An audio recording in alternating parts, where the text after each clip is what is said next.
প্রিয় কর্মচারী ভাই বোনেরা, আসসালামু আলাইকুম।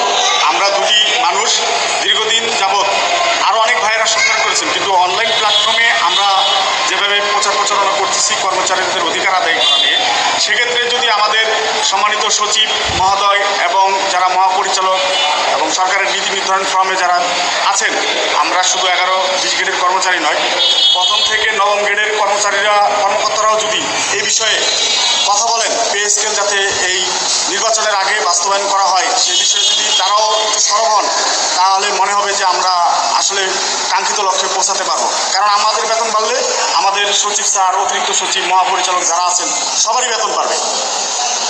আমি আশিক ভাইয়ের সাথে সহমত পোষণ করছি, এই কারণেই যে এই বেতন বৃদ্ধিটা শুধু কর্মচারীদের নয়, এটা কর্মকর্তা কর্মচারী সবার জন্য, সবারই পরিবার আছে, সবাই জীবন মান উন্নত করার জন্য চেষ্টা করছে।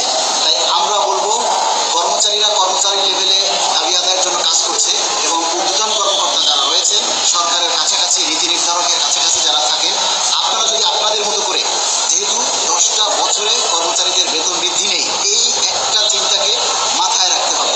এবং একই সাথে আমরা সশস্ত্র বাহিনীতে যে কমিশন গঠন করা হয়েছে, সশস্ত্র বাহিনী সহ সকল সেক্টরের কর্মকর্তা এবং কর্মচারী সবাইকে ঐক্যবদ্ধভাবে এই পে কমিশন বাস্তবায়নের জন্য কাজ করতে হবে।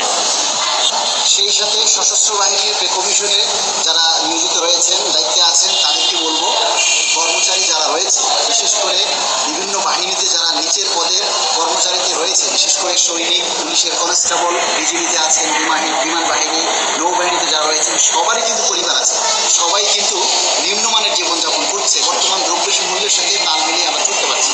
তাই সবাইকে বলবো সময় উপযোগী একটা পে স্কেল বাস্তবায়নের লক্ষ্যে আপনারা দাবিগুলো উপস্থাপন করুন।